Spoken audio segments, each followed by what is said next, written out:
filho, olha, você passou o cartão sozinho. Foi Deus que passou o teu cartão? Não. Foi Deus que passou o teu cheque? Não. Então não põe Deus no meio da bagunça, irmão. Vai lá, parcela a tua dívida, paga a tua dívida, acerta a tua vida, para de comprar, irmão. Não põe a culpa em Deus. Foi você que fez. Porque você se ligou numa coisa que não era para se ligar. E ao mesmo tempo, por outro lado da moeda, a gente vê pessoas que estão dentro da igreja e que aceitam tudo, e que só vivem sofrendo, só vivem na prova, só vivem na moeda, só vivem na peneira, só vivem no estreito, só vivem no deserto. Irmão, você encontra, irmão, como é que você está? Ah, estou numa prova terrível, estou passando aí um momento que só Jesus. Aí você, irmão, vamos orar, né, tal. Aí passa um tempinho, passou 1, 2 meses, e aí, irmão, como é que está? Melhorou a prova? Pá, que nada, está piorando, Deus está amassando barro, irmão. Deus está amassando barro. Aí passa. E aí, irmão, e agora como é que está? Rapaz, olha, estou num estreito varão que só Jesus na causa. Mas o irmão nunca sai do estreito, o irmão nunca sai da prova. Ele está sempre ali, né? Deus nunca tira ele daquele lugar, porque ele acostumou com aquilo, queridos, e ele gosta de viver daquele jeito. Ele não quer correr atrás. Eu estava até falando com o Dimitri agora há pouco, de um varão que eu encontrei uma vez no monte, e ele dizendo, irmão, estou aqui, né? Ia dar meia-noite. Ele falando com os outros irmãos lá perto de onde eu estava orando, eu escutei ele falando, estou aqui, né, irmão, estou na prova do serviço, né? Estou aqui, estou orando, estou matando a carne, amanhã às 6 horas da manhã estou aqui de novo, estou matando a carne. Eu falei, rapaz, esse menino vai ficar matando a carne, o emprego, será que vai subir aqui em cima do monte e vai dizer para ele, vem cá, irmão, estou com um emprego para você. Amém? Se Deus fizer isso, que Deus o abençoe. Mas o natural da vida é o que? O irmão sair da casa dele de manhã, Deus, olha, eu vou agora para a rua, essa vida. Agora, tem crente que senta no sofá e fica lá, só no controle, né? Televisão o dia todo. Aí de repente vai lá, lê a Bíblia, faz uma oraçãozinha e volta para a televisão. Irmão, já arrumou um emprego? Não, estou aí, estou orando, velho. Estou orando, Deus vai enviar aí. Deus está no controle, irmão. Deus sabe de todas as coisas. Aí você vai no outro dia, o irmão está na mesma situação. Querido, Deus pode enviar? Pode. Deus pode enviar alguém lá na porta dele com uma mala de dinheiro e falar assim, ó, varão, agora tu está rico. Toma, Deus mandou. Amém. Louvado seja Deus. Mas o natural não é esse. A Bíblia diz que digno é o trabalhador do seu salário. Então, irmão, acorda cedo, vai trabalhar, vai buscar teu sustento, vai buscar o meio. Sai da inércia, sabe? Sai desse comodismo. Não entre no ativismo. Isso é uma linha muito perigosa. Mas o crente que é direcionado por Deus, ele vai saber por onde ele tem que andar. Ele vai ter o conhecimento de Deus, e é justamente nesse ponto que nós vamos chegar agora. Ele vai ter o conhecimento de Deus para ele não entrar nem em um caminho de pressão, provoca sentimentos ruins, porque você começa a ter uma angústia, porque você não consegue ter o que você gostaria de ter, você não consegue estar no meio em que você gostaria de estar, e de repente isso começa a fazer mal à tua alma, então Deus também não está trabalhando. Qual é o ponto de equilíbrio? Paulo vai mostrar esse ponto de equilíbrio para esses homens. Paulo chega lá, eu vou lá conversar com vocês, querem falar comigo? Vou lá. Querem saber o que eu estou pregando? Porque aí também, é o que eu sempre digo quando me convidam para pregar, né? Eu digo assim, tem um mistério aqui dentro dessa área. Eu digo assim, irmão, vai me convidar para pregar? Aí, não, queremos, o pastor vir pregar aqui, olha, irmão, eu vou falar o que Deus mandar eu falar, irmão. Não, pastor, tem liberdade, fala, deixa Deus te usar. Então eu vou lá e vou falar o que Deus quer que eu fale. Então Paulo recebeu o convite, então ele entendeu o que? Vou falar o que eu estou pregando. Que eu estou fazendo isso aí, eu sei que isso aí é errado, mas Deus está me abençoando, né, irmão? Aí o cara vai, irmão, continua assim. Não, irmão, não, irmão. Olha só, a palavra de Deus diz aqui, o irmão não deveria estar fazendo isso não, irmão. Isso não é de Deus não. Busca outro meio, irmão, para Deus te abençoar. Deus vai abrir uma porta para você. Sabe? Nós não temos que concordar. Nós temos que mostrar a verdade. Nós temos que trazer a revelação da palavra de Deus, querido. E a gente vai ver que às vezes isso não vai agradar todas as pessoas. A mudança de pensamento, a mudança de vida, a mudança de hábitos. Porque o Evangelho quer dizer isso. É transformação, é um termo no grego, que é muito usado no Novo Testamento. Metanoia. Mudança de direção, mudança de pensamento, mudança de vida, de hábitos. E isso é Evangelho. Evangelho não uma adaptação. Eu tenho falado, irmãos, que as pessoas têm procurado adaptar o Evangelho à sua realidade. Então eu vou pegar do Evangelho que me convém, que não me convém, ainda não faço não. Sabe? Né? Me convém abrir mão, né, das minhas 5 horas de internet por dia. Não me convém, só quero estar lá na frente cantando. Isso é a parte boa. Né? Não me convém, eu quero estar pregando a palavra de Deus, mas não me convém orar, não me convém estudar, não quero estudar, esse negócio enjoado. Evangelho, queridos, é renúncia. Evangelho é dizer não para a nossa carne. E nós não temos que adaptar o Evangelho para aquilo que nós vivíamos, mas nós agora estamos sendo revelado a nós uma nova vida, uma nova direção. E se você quer ter uma vida vitoriosa, quantos aqui querem ter uma vida vitoriosa? Você deve obedecer a palavra de Deus. Tem muita gente que diz assim: eu entrei para a igreja há muito tempo e eu não vi nada acontecer, minha vida não mudou, não estou vendo nada diferente. Irmão, você está obedecendo a palavra de Deus? Algumas coisas, né? Tem coisa que eu acho muito difícil. Não consigo, sabe, irmão? Não consigo largar isso, não consigo largar aquilo. Certa vez eu estava conversando com um rapaz muito inteligente. Ele fez 2 ou 3 faculdades já, mestrado, doutorado, estava muito inteligente. E ele falando, tal, aí eu falei assim: rapaz, por que você saiu da igreja? Ele: rapaz, eu tenho um problema sério. Eu falei: tem mesmo? Qual é o seu problema sério?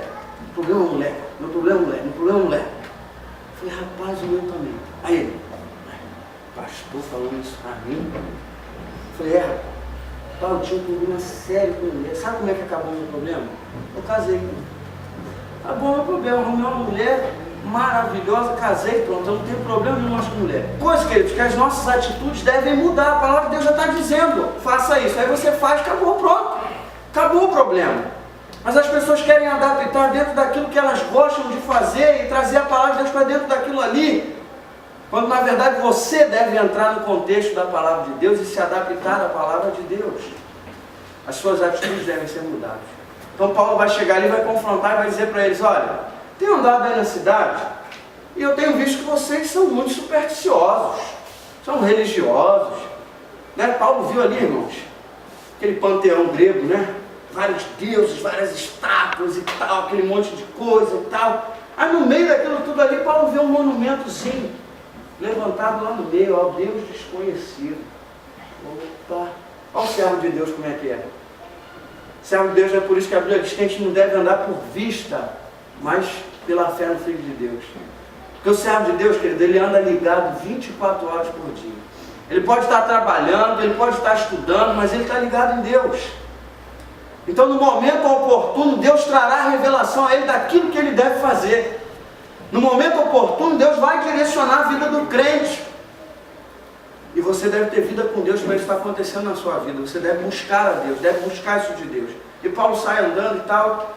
É isso aí, eu vou lá falar com eles. Olha, eu vim aí, vi que vocês são supersticiosos. Eu vi ali uma estátua ao Deus desconhecido.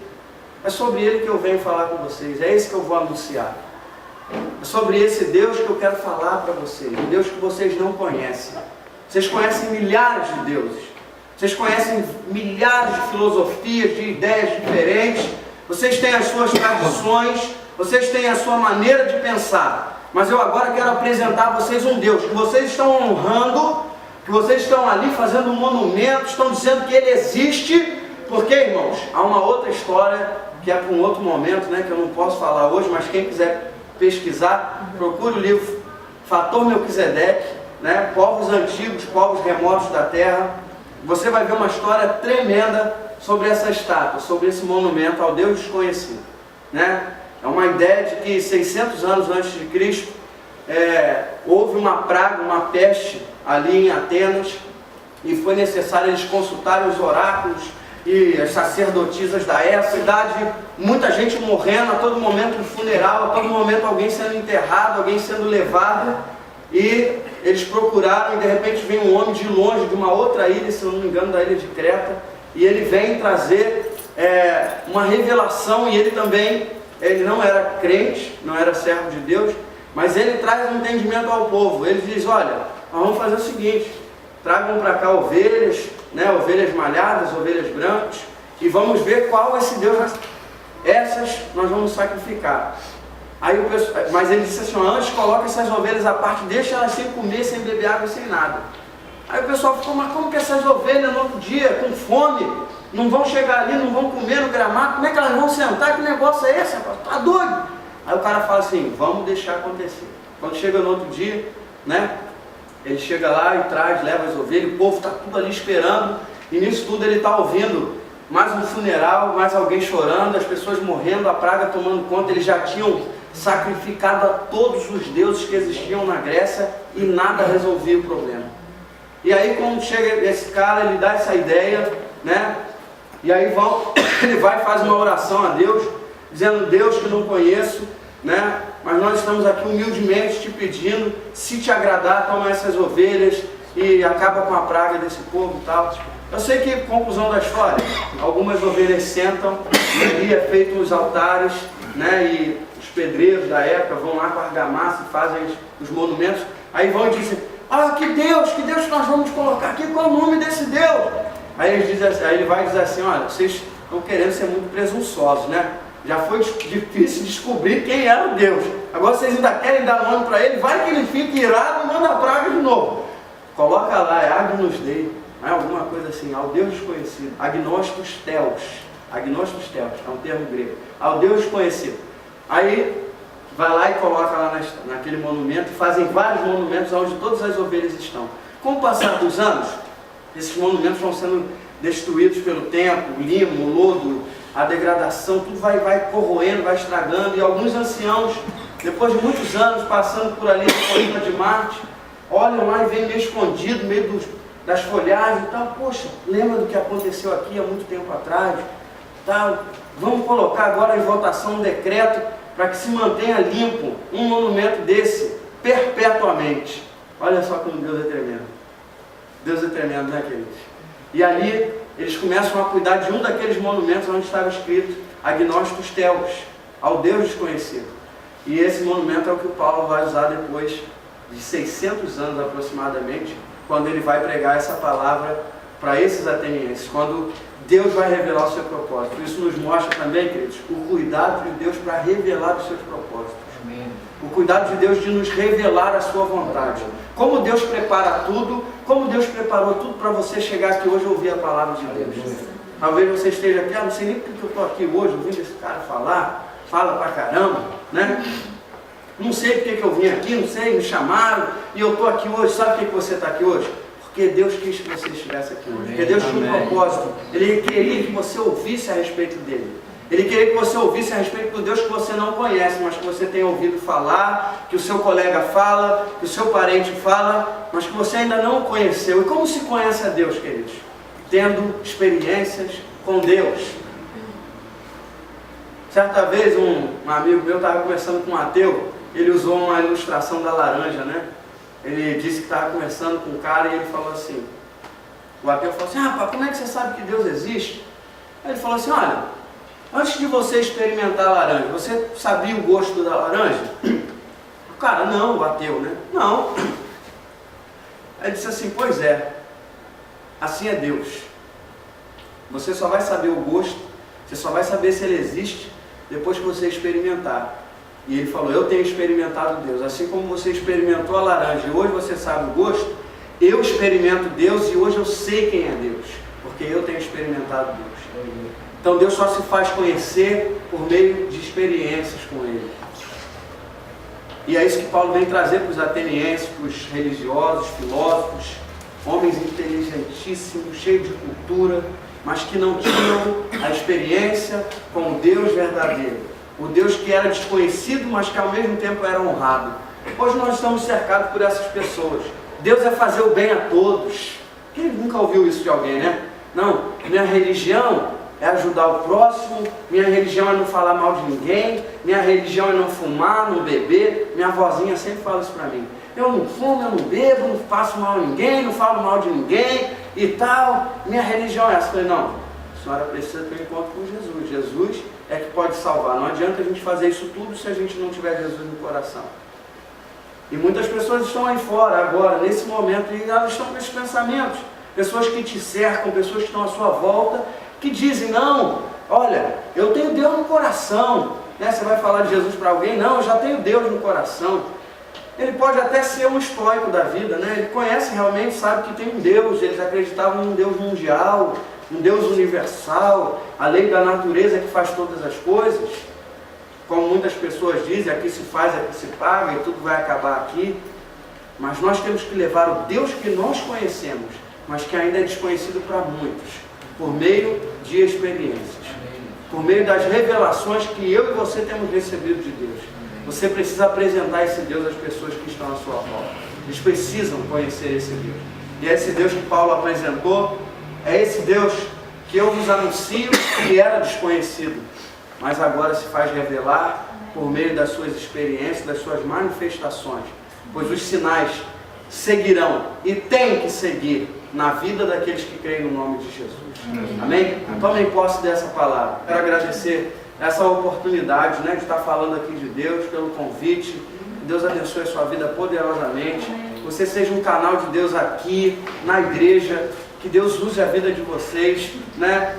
Eu quero aproveitar essa oportunidade para falar para vocês. Honrem o líder de vocês, honrem o pastor de vocês, sabe? Tenham, assim, abracem a visão, porque esse trabalho vai explodir, né? Vai romper, se houver unidade, se houver comunhão, se houver respeito.